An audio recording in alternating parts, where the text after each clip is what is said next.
Alrighty, guys, so it's about 1 p.m. right now, not even 1 p.m. on the East Coast. It's about 12:50, and we have all the indexes in the green, so we got to break them down in this video, and we also have to go over 5 stocks, all of which are moving up pretty nicely, so sit back, relax, take a sip of your coffee. Do not forget to get your 13 stocks from Moomoo with a $100 deposit. Each of those could be up to $2,000. Get your free stocks link down below, and subscribe to my second channel called Stas Talks Money for personal finance content, general finance content. That's linked down below. And with that being said, let's dive into the video. So check it out. We have all the indexes in the green right now. Like I said, we have the Russell up 0.9%, NASDAQ's up 1.1%, S&P's up 1% as the Dow, just like the Russell, is up 0.9%. And today alone, guys, the VIX is down about 6%. VIX is hovering right around 25 points as we have silver up 2%. Silver's back over $18 an ounce, and gold is right around $17.20 an ounce, up 0.7%. And give me a second here, guys. Let me pull up Coinbase and see what in the world's going on with Bitcoin and Ethereum, because you all remember yesterday in my video, we covered it, and Bitcoin and Ethereum, they weren't looking good, and they're still not looking good. Ethereum's down 6.5%. It's at $15.50 right now, as Bitcoin's at $18,900, roughly where it was, I think, in my last video last night, and it's down about 4.2% on the day. So Bitcoin, Ethereum, crypto in general, that's still getting hit, but the stock market, the metals, those are moving up. And let's see what crude oil is doing. Let me see this. Give me a second here, guys. Holy smokes. Oh, there we go, guys. What did I say? What did I say? Oil is down 5%, and just like that, we're in the low 80s. I told you all, if we start falling under 86, 85 a barrel, I mean, did I not say this? I think, no joke, yesterday, maybe the day before, we're going to get that leg down towards 80 bucks, and we're now in the low 82s. Again, we're down over 5% as I'm making this video, and looking on the yearly chart here, this is where it's going to fill the gap, in my opinion, to the downside. Probably 80 bucks, maybe even 79-ish dollars. And at that point, I do expect we're probably going to be a little bit flat for maybe a couple of weeks, a month. Who really knows? I mean, we're not fortune tellers, but I think we will get some consolidation in the mid-80s before crude oil picks the next direction, whether it's breaking under 80 and filling the gap back towards 75, 74, which would be the next gap on the downside, or is it going to hit 80 bucks, consolidate, and then maybe see a relief rally back towards 85, 86? Time will tell, guys, but all I know is as of now, this is completely collapsing. And going back to SPY, this is still on a downtrend, guys, as you probably know already. Even though SPY, Triple Q, they're moving up right now so far today, and we do have about 3 hours left of trading. Who knows how the last 3 hours are going to go, but just because these are doing well today, the indexes, doesn't mean the downtrend's over. I mean, look, we're still clearly under the 180 SMA on the 20-day chart here on SPY, which you guys can see throughout the past couple of weeks since the middle of August when the sell-off started. Every time we've seen a relief rally, right? Every time, no joke, we got rejected at the 180 SMA. You guys can clearly see that. This has happened time and time again. So I'm worried here that even though it's great, we're getting a bit of green, I believe we get rejected at about 395 to 400 bucks. I'm just being honest, until the technicals, the markets prove me otherwise. I think by the looks of it, we get rejected at about 395, 400, where we've been rejected, like I said, over the past couple of weeks. And the same thing applies here to Triple Q. Look at this. Triple Q time and time again. It got rejected at the 180 SMA, went for a lower low. And in this case, we're rallying. It's up over 1%. Awesome. Relief rally. And we're still under the 180 SMA, guys. So I do believe about at 298, 300, we're getting close. We're going to get some selling pressure.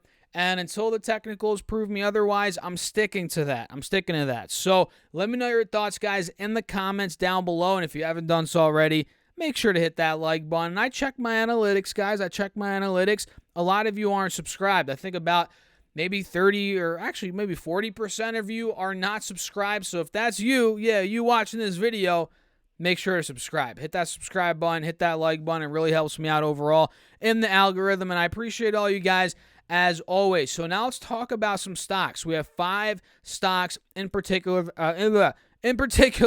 tongue twister, not really, I just can't talk, that I want to talk about. The first one is ChargePoint, ticker symbol CHPT. Let's pull it up. This is up over 7% on the day today, guys, and I think all these stocks that we're going to talk about are up pretty nicely on the day today. So ChargePoint's up over 7%.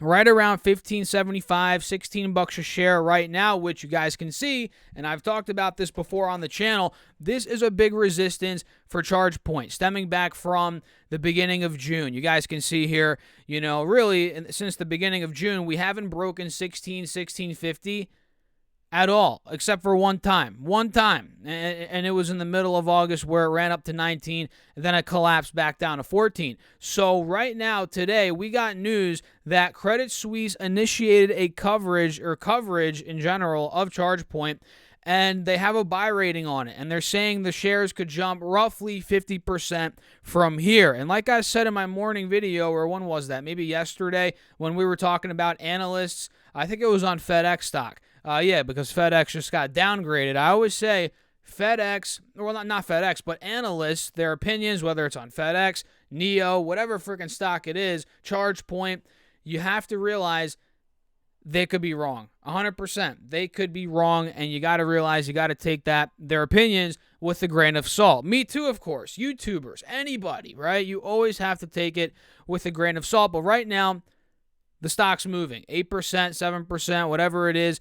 After Credit Suisse said it's a buy, and the stock could go up 50% from here due to, a boost from favorable U.S. regulatory policies. As, of course, we all know at this point, they're trying to get rid of the ICE vehicles. Let's just be honest. I mean, we're seeing them, we're seeing what the government's doing. They're trying to get rid of the ICE vehicles, internal combustion engines. They're trying to replace them with electric vehicles. Who benefits from that? Of course, ChargePoint benefits from that. So I think this could be a nice trading opportunity, especially if it breaks out of 16 and 16.50. So I'm going to set my alert right now. Mark is at or above $16.50. If that breaks 18, 19, I mean, that's the next spot where I could see this going. So the next stock here, which is also benefiting from the internal combustion engine vehicles, ICE vehicles going out the window. And it hasn't happened yet, obviously, but over the next 5, 10, 15, 20 years,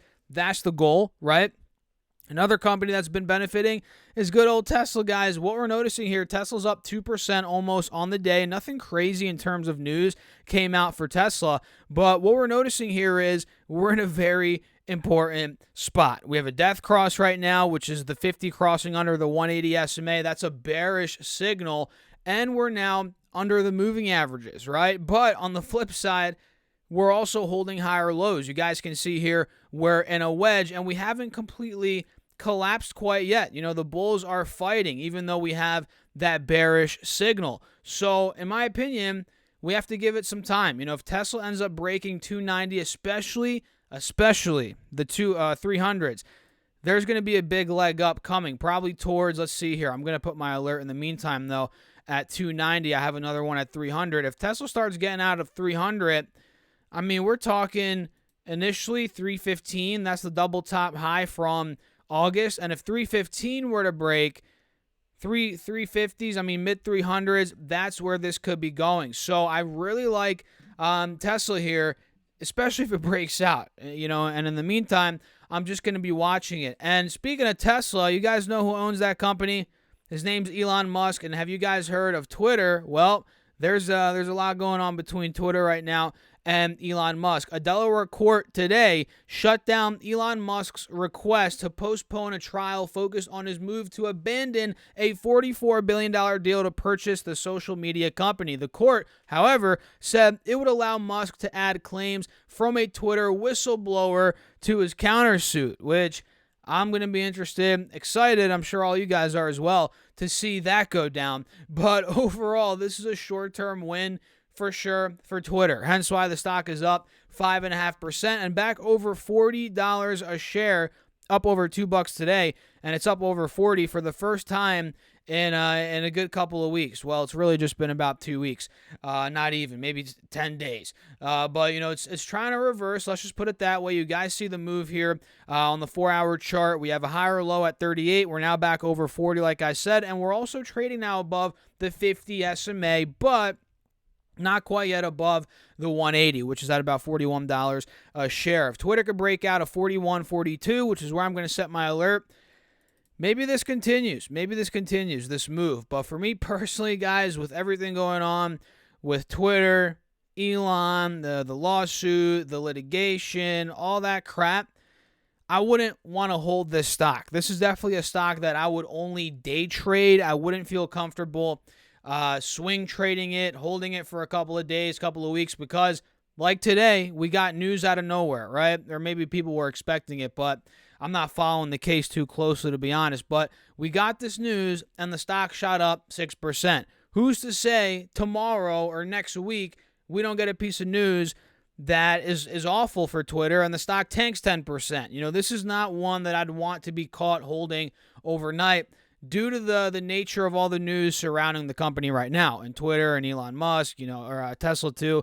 Well, maybe not for Tesla stock because they're not going through litigation, but with Twitter, it's crazy. Let's just put it that way. So for me, there's money to be made for sure, but I'm only looking at it as a day trade, just with my risk, profile tolerance, whatever you want to call it. So the next stock here is Pinterest. But before we talk about it, have you gotten your 13 stocks from Moomoo yet? If you haven't done so already, use that link down below or go to StockSureFast.com/Moomoo, deposit at least $100, and you can get up to 13 stocks, each up to $2,000. And you could also get 12 stocks from Webull with any amount deposited. All those free stocks are linked down below, and they do help out the channel, as I do make a little bit of money on those stocks as well, or, the free stocks, commission, whatever you want to call it. It's a win-win situation, guys. So if you want to help out the channel, get some free stocks, linked right down below. And with that being said, let's talk about the next stock, which I'm looking here on my iPad. It is good old Pinterest, guys, ticker symbol PINS. Let's pull it up. Pinterest is in the news today, guys. It's up 5% as Wolf Research upgraded it to an outperform. The firm was positive on Pinterest's new CEO, who analysts say could improve execution on the company's long-term user and monetization goals. And what we're noticing here is not Twitter, my mind's still on Twitter, guys. Pinterest is actually, and it has been the past couple of months, and this could be the catalyst to really send it breaking out, it's been reversing. You guys can see here we have a golden cross, not a death cross. This is the opposite, a golden cross, which is when the 50 SMA crosses above the 180 SMA. We have a golden cross, and we're riding these moving averages, and we have an ascending triangle. Look at that. So pretty much, if this thing takes out $25, where I'm going to put my alert right now, mark is that we're above $25. If we end up clearing that resistance, which now that I'm looking at it, this is a multi-month resistance stemming back from April. If this point breaks, $25, 28 is next, followed by, in my opinion, low 30s. We're talking 31, 32. This is where we could be going. Now, granted, if they report horrible numbers in a couple of weeks, or maybe the entire market collapses, this is going out the window. Pinterest is going to get destroyed. But if we see flat markets, whatever, maybe the markets coast up a little bit, I think Pinterest could have a big move coming. And the last stock, and if you guys are still here, comment down below. Leave me a comment, say still here. The last stock is Starbucks. And by the way, if you're still watching this video, I appreciate you as always. So Starbucks today, guys, is up over 3% after Barclays said there was a buying opportunity, or this was a buying opportunity for the stock ahead of its upcoming investor day. So a lot of these, I just realized pretty much all these stocks today, except for Twitter and Tesla, so 3 of them, they're moving up on analysts, upgrading, putting them as a buy or saying they're a buy. In this case, it was Barclays for Starbucks, and now the stock is moving up over the moving averages on the 4-hour chart. Huge leg up above the moving averages, but we're not quite yet breaking the wedge. In fact, we're actually testing the top of the wedge right now, and maybe when you're watching this video or at some point tomorrow, who knows, maybe we're going to start breaking out of there. And I think if Starbucks could break out of $88, $90, $91, there's going to be a big move coming on the stock. You know, it hasn't really been above the mid 90s at all this year. And let me look at that actually. Yeah, starting off the year, Starbucks was at, well, I guess it was in the mid high 90s, but it's been downhill since. You know, it went from the 97s, 95s in the beginning of the year down to 68. Now we're pushing 90 again. So if we really start gaining steam above 90, mid high 90s, hundreds is where Starbucks is going, in my opinion. No doubt about it based on these charts. And of course, as always, guys, nothing is guaranteed. I'm not a financial advisor. I don't know exactly what's going to happen. I'm just breaking down charts the way I'm looking at them, the way I'm seeing them here on YouTube, and just giving my thoughts. So if you all find value in that content, make sure to subscribe, hit the like button on this video, join my Patreon link down below, and feel free to get your 13 stocks again from Moomoo. They're waiting right down below for you guys. All you got to do is deposit at least $100, and each of those could be up to $2,000. And you could also get 12 stocks from Webull with any amount deposited. All those linked down below. And do not forget to subscribe to my second channel, Stocks Money. That's linked down below as well if you guys want to get more personal finance content, general finance content. I'm trying to get some subscribers on there before I really start pumping out the content, so make sure to subscribe. And with that being said, I'll see you guys later. Peace out.